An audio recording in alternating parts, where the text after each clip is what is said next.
Good morning students. आज हम लोग डैनियल सेल पढ़ेंगे। डैनियल सेल में केमिकल एनर्जी का कन्वर्शन होता है इलेक्ट्रिकल एनर्जी में।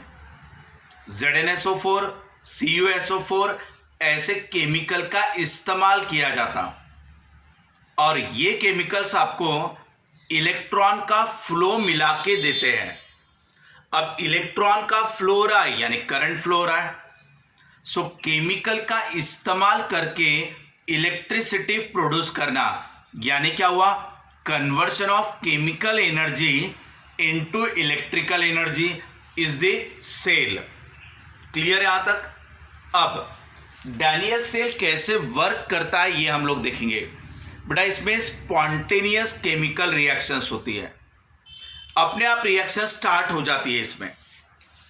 अब ये देखो बेटा, ये मैंने एक हाफ सेल लिया, एक कंटेनर ले लिया, इसमें मैंने ZnSO4 सॉल्यूशन लिया, ZnSO4। बेटा इसमें 1 मोलर कॉन्सेंट्रेशन रखा ZnSO4 सॉल्यूशन का। अब ये जो ZnSO4 सॉल्यूशन है तो इसमें Zn डबल पॉजिटिव और SO4 डबल निगेटिव रहेगा। ये जो ZnSO4 है ये ब्रेक हो जाएगा, Zn डबल पॉजिटिव है, SO4 डबल निगेटिव, जैसे मैंने यहां पे दिखाया। इसके अंदर आप एक Zn रॉड यानी जिंक सॉलिड, एक आपने इसके अंदर Zn रॉड रख दिया, ये आपका हाफ सेल बन गया। यानी Zn रॉड को ZnSO4 सॉल्यूशन में आपने रख दिया, इसे आप हाफ सेल कहते हो। बेटा इसे मैं एनोड कहूंगा, यानी ये निगेटिव करके बिहेव करेगा, यहां पर ऑक्सीडेशन की रिएक्शन होगी। ये कैसे होता है ये हम लोग स्टेप बाय स्टेप समझेंगे, बराबर ध्यान रखना। यहां पे हमने दूसरा सेल ले लिया, हाफ सेल। इसमें बेटा हम लोग एक अदर सॉल्यूशन ले लेंगे, for example CuSO4, copper sulphate. अब ये कॉपर के ऊपर क्या होता है, double plus, Cu double plus, और बेटा SO4 पे क्या होता है, डबल निगेटिव। ये दूसरे कंटेनर में हमने क्या लिया, CuSO4, Cu double positive, SO4 double negative. इसके बाद इसमें हम बेटा कॉपर रॉड रखेंगे, ये हमने कॉपर सॉलिड यानी रॉड, ठीक है। और ये जो CuSO4 सॉल्यूशन है इसका भी कॉन्सेंट्रेशन 1 मोलर है। यहां तक की चीजें तो कंस्ट्रक्शन में आ गई बेटा। हम लोग डैनियल सेल का कंस्ट्रक्शन क्या है वो समझ ले रहे हैं कि इसमें 2 हाफ सेल का इस्तेमाल होगा। एक कंटेनर में जिंक सल्फेट यानी ZnSO4 सॉल्यूशन होगा, इलेक्ट्रोलाइटिक सॉल्यूशन, जिसमें Zn रॉड रहेगा, Zn रॉड इन ZnSO4 सॉल्यूशन। सिमिलरली दूसरा एक कंटेनर लिया, हाफ सेल, इसमें CuSO4 रखा, कॉपर सल्फेट, इसका भी कॉन्सेंट्रेशन 1 मोलर है और इसका भी कॉन्सेंट्रेशन 1 मोलर है। कॉपर सल्फेट के सॉल्यूशन में कॉपर का ही रॉड इस्तेमाल किया, यहां एक्सटर्नल कनेक्शन दे देंगे वायर से, और बेटा यहां से इलेक्ट्रॉन फ्लो हुआ क्या वो चेक करने के लिए डिवाइस रख देंगे। ये ऐसा, ये जो डिवाइस रहेगा ये आपका करंट इंडिकेट करेगा अगर यहां से इलेक्ट्रॉन फ्लो हो रहे होंगे तो। यहां पे हमने क्या लिए, केमिकल्स, और इन केमिकल के मदद से हमें क्या मिलने जाएगी, इलेक्ट्रिसिटी। अब देखो बेटा ये वाला तो हुआ एक्सटर्नल कनेक्शन। अब इसमें इंटरनली यहां पे और एक चीज होती है, सॉल्ट ब्रिज। यहां पे एक ब्रिज बना दिया आपने, इंटरनल कनेक्शन के लिए सॉल्ट ब्रिज बनाया। बेटा इसे एक्सटर्नल सर्किट कहोगे, ये आपके एक्सटर्नली करंट फ्लो होगा। ये तो आपका सेल हो गया ना, तो ये सेल की वजह से जो करंट फ्लो होगा वो आप कहीं और से फ्लो कराओगे, उसका यूज करोगे। अब ये करंट अंदर से भी फ्लो होना चाहिए, तो इसके लिए ये सॉल्ट ब्रिज हो गया। अब ये सॉल्ट ब्रिज में सैचुरेटेड KCl सॉल्यूशन ले लेंगे। कौन सा सॉल्यूशन कहा बेटा मैंने? Saturated KCl। बेटा के ऊपर क्या होता है? एक सिंगल पॉजिटिव, Cl के ऊपर क्या होता है? Single negative. तो ये सैचुरेटेड KCl सॉल्यूशन हमने ले लिया यहां पे, यानी ये ब्रिज में। ये ब्रिज का इस्तेमाल है इंटरनल कनेक्शन के लिए। इसका फंक्शन आगे पढ़ेंगे हम लोग स्टेप बाय स्टेप। यहां तक पूरा आपका कंस्ट्रक्शन हो गया डैनियल सेल का। अब बेटा ये डैनियल सेल का वर्किंग कैसा है, इसमें केमिकल से इलेक्ट्रिसिटी कैसे मिलती है वो अभी हम लोग पढ़ेंगे, ठीक है। इसे आप बेटा कैथोड कह देना, और कैथोड यानी पॉजिटिव, क्योंकि ये इलेक्ट्रॉन को ले रहा है, तो इलेक्ट्रॉन को लेने वाला पॉजिटिव, इलेक्ट्रॉन को देने वाला टर्मिनल नेगेटिव। ये आपका एनोड, ये आपका कैथोड, ये पॉजिटिव हो गया। इसके बाद यहां पे अगर ऑक्सीडेशन हो रहा होगा तो यहां पे रिडक्शन होगा। ऑक्सीडेशन का मतलब क्या होता है? तो ऑक्सीडेशन का मतलब होता है लॉस ऑफ इलेक्ट्रॉन, इलेक्ट्रॉन का लॉस होना यानी ऑक्सीडेशन। और बेटा रिडक्शन का मतलब क्या होता है? तो गेन ऑफ इलेक्ट्रॉन। आपको चीजें बराबर समझना है अभी, ठीक है ना। हमेशा आप इलेक्ट्रोकेमिस्ट्री में कोई भी सेल पढ़ो, एक स्टैंडर्ड कन्वेंशन इस्तेमाल किए जाते। हमेशा ही लेफ्ट हैंड साइड पे जो रखा जाएगा वो एनोड ही रहेगा, ये निगेटिव टर्मिनल ही रहेगा, यहाँ पे ऑक्सीडेशन होगा, यहाँ पे लॉस ऑफ इलेक्ट्रॉन होगा। ये फिक्स साइन कन्वेंशन होगा इस तरफ। और बेटा राइट हैंड साइड पे आपका कैथोड ही होगा, यहाँ पे रिडक्शन होगा यानी गेन ऑफ इलेक्ट्रॉन होगा। सो इस तरफ एनोड, इस तरफ कैथोड, इस तरफ ऑक्सीडेशन, इस तरफ रिडक्शन, इस तरफ लॉस ऑफ इलेक्ट्रॉन, इस तरफ गेन ऑफ इलेक्ट्रॉन। ये स्टैंडर्ड इस्तेमाल किए जाते। ऐसा नहीं होता कि एनोड को इधर लिखा जाए, कैथोड को इधर लिखा जाए, ऐसा नहीं होता। एक स्टैंडर्ड गाइडलाइन के तहत ये आपका फिक्स होता है कि इस तरफ एनोड ही रखो, इस तरफ ऑक्सीडेशन ही होगा, इस तरफ रिडक्शन ही होगा। ये स्टैंडर्ड को आप फॉलो करो। अब देखना बेटा, ये कौन सा रॉड है आपका? Zn। Zn यानी क्या? Solid rod. So Zn solid यानी ये पूरा अपने दो Zn डबल प्लस आयन यहां पे रिलीज करेगा। मैंने क्या कहा? Zn सॉलिड रॉड, ये वाला यहां पे लिखूंगा मैं Zn सॉलिड, यानी Zn सॉलिड लिखने का मतलब ये हो गया, ये रॉड अपने दो पॉजिटिव आयन यहां पे रिलीज करेगा, यानी Zn डबल प्लस यहां पे रिलीज करेगा। ये कहां पे रिलीज किया? सॉल्यूशन में, यानी एक्वस, यानी ये रिलीज करेगा Zn डबल प्लस यानी एक्वस, यानी ये पानी के अंदर, ये इलेक्ट्रोलाइटिक सॉल्यूशन के अंदर। और जब Zn डबल प्लस यहां रिलीज किया तो दो इलेक्ट्रॉन सामने भेज देगा। ये दो इलेक्ट्रॉन चले गए आपके, दो इलेक्ट्रॉन इस तरफ जाएंगे। समझा बेटा? यानी Zn solid gives Zn double plus plus 2 electron. ये रिएक्शन को हमें समझना है। ये जो इलेक्ट्रोड आपने इस्तेमाल किया सॉलिड, इसका एक atom Zn double plus, Zn solid ये लिखा, ये यहां पे अपने आयंस को रिलीज करेगा Zn डबल प्लस को लिक्विड में, और दो इलेक्ट्रॉन को आगे की तरफ भेजेगा ऐसे। ये हो गया बेटा आपका Zn सॉलिड ने इलेक्ट्रॉन को लॉस किया। सो इलेक्ट्रॉन को लूज करना यानी ये क्या हो गया आपका? ऑक्सीडेशन। सो ये ऑक्सीडेशन हुआ, ये कहां पर हुआ? एनोड पे हुआ। सो एनोड की रिएक्शन ये हो गई। अब ये दो इलेक्ट्रॉन यहां से फ्लो होते हुए जाएंगे, हम दो इलेक्ट्रॉन मान लेते हैं। अब बेटा ये दो इलेक्ट्रॉन यहां से फ्लो होते हुए ऐसे आएंगे। अब यहां से दो इलेक्ट्रॉन आ गए, ये ऐसे, ये दो इलेक्ट्रॉन का फ्लो हो रहा है। अब यहां सॉल्यूशन में क्या है? Cu double plus. बेटा ये Cu डबल प्लस वाला आयन, ये दो इलेक्ट्रॉन आ रहे हैं तो ये इसके पास चला जाएगा ऐसे। अब ये सॉल्यूशन में का Cu डबल प्लस यहां पे मैं लिख देता हूं, Cu डबल प्लस कहां का है बेटा? वो सॉल्यूशन का यानी एक्वस। ये यहां से यहां पर जाएगा इलेक्ट्रोड पे, और यहां से दो इलेक्ट्रॉन आएंगे और वो कंबाइन होकर यहां पे डिपॉजिट होगा। तो यहां से आया Cu डबल प्लस, यहां से आगे 2 इलेक्ट्रॉन, और ये दोनों कंबाइन होने के बाद आपको क्या मिल जाएगा, Cu यानी कॉपर। और बेटा ये Cu यहां पे डिपॉजिट हो गया, तो ये कॉपर सॉलिड हो गया। ये हुआ आपका कैथोड रिएक्शन।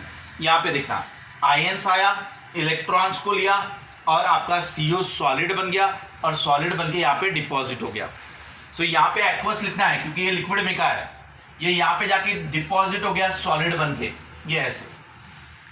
अब यहाँ पे चेक करना, ये वाला रॉड आयंस को रिलीज करता है और इलेक्ट्रॉन को आगे भेजेगा। ये वाला इलेक्ट्रॉन यहां पे आएगा, यहां से आपका Cu डबल प्लस आएगा, ये दोनों कंबाइन होकर यहां पे कॉपर डिपॉजिट होगा। तो बेटा ये रिएक्शन कंटिन्यूअस चलते रहेगी, इसके ऊपर कंटिन्यूअस कॉपर डिपॉजिट होते रहेगा, ये ऐसे। तो बेटा इससे क्या होगा, तो ये कॉपर रॉड का मास बढ़ते जाएगा क्योंकि इसके ऊपर कॉपर डिपॉजिट होते जा रहा है, और ये सॉल्यूशन में से कॉपर का आयन का कॉन्सेंट्रेशन घटते जाएगा। आपको ये चीजें लिखना होगा बोर्ड एग्जाम में भी कि कॉपर जो रॉड है यानी कौन, कैथोड, जहां पे क्या हो रहा है, रिडक्शन यानी गेन ऑफ इलेक्ट्रॉन, ये इलेक्ट्रॉन को ले रहा है। ये देखो, ये आयंस ने इलेक्ट्रॉन को लिया और सॉलिड बनाया, तो बेटा यहाँ पे सॉलिड डिपॉजिट होते जाएगा। So mass of copper rod is going on increasing, but the concentration of copper ions in the solution goes on decreasing. ये आपका घटते जाएगा क्योंकि ये जाके यहाँ पे डिपॉजिट हो रहा है, तो ये डिपॉजिट हुआ तो ये मास बढ़ते जाएगा, ये मास घटते जाएगा। समझा यहाँ तक?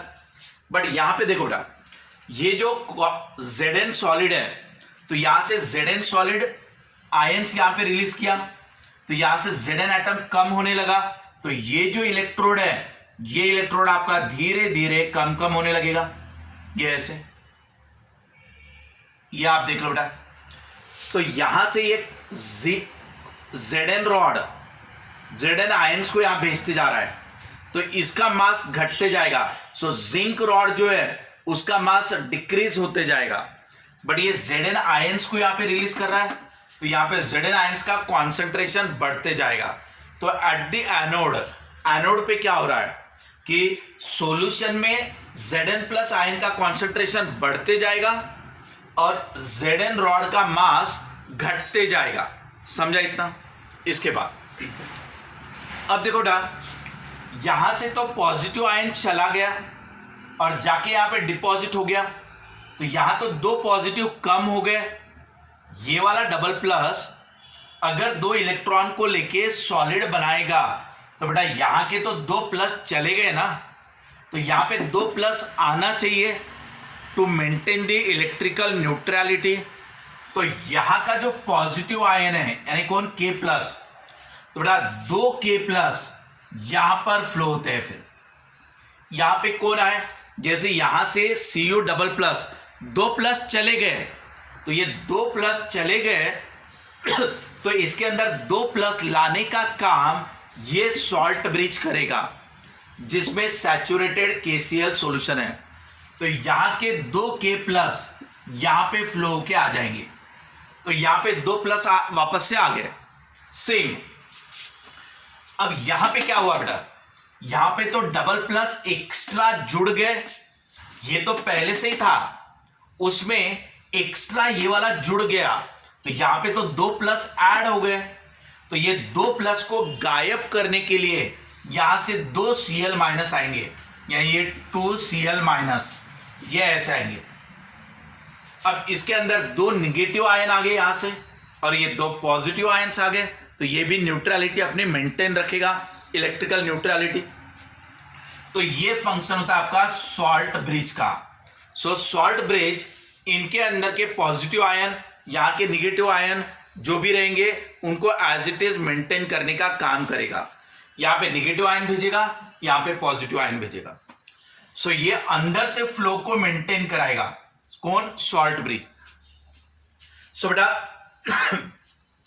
सॉल्ट ब्रिज का काम है कनेक्शन को मेंटेन करना। ये हो गया आपके एनोड रिएक्शन, ये हो गया आपके कैथोड रिएक्शन, अब आप एनोड रिएक्शन और कैथोड रिएक्शन को कंबाइन करोगे, नेट रिएक्शन आपको लिखना होगा।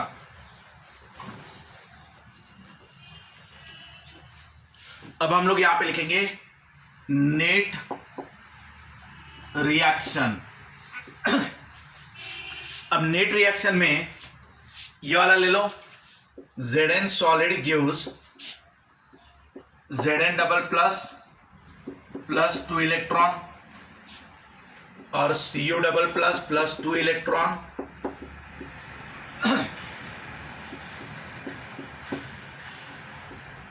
बेटा ये एनोड रिएक्शन और ये कैथोड रिएक्शन दोनों को आप ऐड कर दो। अब एनोड रिएक्शन और कैथोड रिएक्शन को जब आप जोड़ोगे तो ये इलेक्ट्रॉन कैंसिल कर देना। ये क्या बचा आपका, Zn solid plus Cu double plus aqueous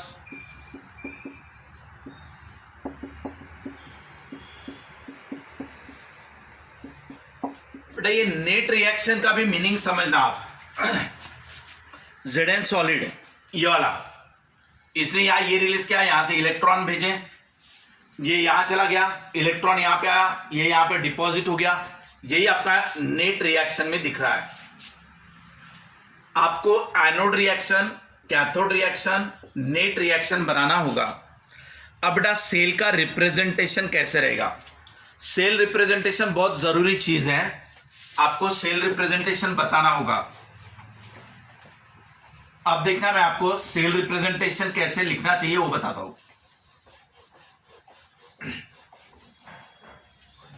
cell representation में हमेशा यहां से शुरुआत करना कि Zn वाला solid rod is in contact with Zn double plus solution. देखो मैंने क्या लिखा है, Zn solid rod is in contact with, ये सिंगल लाइन यानी ये इसके कॉन्टैक्ट में है, किसके, ये सॉल्यूशन के, Zn डबल प्लस एक्वस। तो इसका मतलब है बेटा कि Zn solid rod is in contact with Zn double plus ion which is separated by salt bridge, यानी दूसरा हाफ सेल आ गया। ये दो अलग हाफ सेल को इंडिकेट कर रहा है, ये सॉल्ट ब्रिज यानी ये दो अलग लाइंस ऐसे। इसके बाद आप आ जाओ यहां पे, then there is a Cu double plus aqueous और उसके कांटेक्ट में Cu रॉड। इसमें ये जो सॉल्यूशन लिया इसका 1 मोलर कॉन्सेंट्रेशन है, ये इसका भी 1 मोलर कॉन्सेंट्रेशन है। ये आपका सेल रिप्रेजेंटेशन है। सेल रिप्रेजेंटेशन को आप, मैं जो बताता हूं वैसे याद रखना बेटा कि Zn रॉड ये लिख दिया is in contact with Zn double plus solution which is separated by the salt bridge, then there is a Cu solution which is in contact with Cu solid. आपको हाथ ऐसे घुमाना है, Zn solid is in contact with Zn double plus ion which is separated by salt bridge, then there is a Cu double plus solution which is in contact with Cu rod. ये लिखा हुआ है, यहां पे भी वैसे लिखा हुआ है कि ये सॉलिड है, ये उसके सॉल्यूशन के कांटेक्ट में, उसके बाद सेपरेशन, उसके बाद सॉल्यूशन, उसके बाद रॉड। समझा बेटा? तो जब आप बोर्ड एग्जाम में या एंट्रांस एग्जाम में आपको ये याद रखना है कि इस तरफ एनोड रहेगा, इस तरफ कैथोड रहेगा, यहां पे ऑक्सीडेशन होगा, यहां पे रिडक्शन होगा, ये लॉस ऑफ इलेक्ट्रॉन करेगा, ये गेन ऑफ इलेक्ट्रॉन करेगा। यहां का हमेशा ये ऐसे ही रिएक्शन बनेगी, यहां पे हमेशा ये ऐसे आएगा और ये ऐसे आएगा, ये हमेशा डिपॉजिट होगा। इस रॉड का मास बढ़ते जाएगा, इस रॉड का मास घटते जाएगा। यहां पे आयंस का कॉन्सेंट्रेशन बढ़ते जाएगा, यहां पे आयंस का कॉन्सेंट्रेशन घटते जाएगा। ये आपका सॉल्ट ब्रिज, इसमें सैचुरेटेड KCl सॉल्यूशन रहेगा। यहां से पॉजिटिव चले गए तो ये पॉजिटिव को यहां भेजेगा, यहां पे पॉजिटिव बढ़ गए तो ये निगेटिव को यहां भेजेगा। आ रहा है समझ में? यहां तक आप हाफ सेल लिखो, हाफ सेल रिएक्शन एनोड की, हाफ सेल रिएक्शन कैथोड की, और फिर दोनों रिएक्शन को आप जोड़ के नेट रिएक्शन लिखो। उसके बाद आप पूरा सेल का रिप्रेजेंटेशन लिखो। इस तरीके से आपको बोर्ड एग्जाम में पूरा लिखते आना चाहिए। एंट्रांस एग्जाम में भी इसके ऊपर न्यूमेरिकल्स भी है और थ्योरी के ऑब्जेक्टिव क्वेश्चन भी आएंगे। ठीक है बेटा, इसको आप जब भी प्रिपेयर करोगे डायग्राम बना के प्रिपेयर करना प्रॉपरली। ठीक है, ओके बाय बेटा।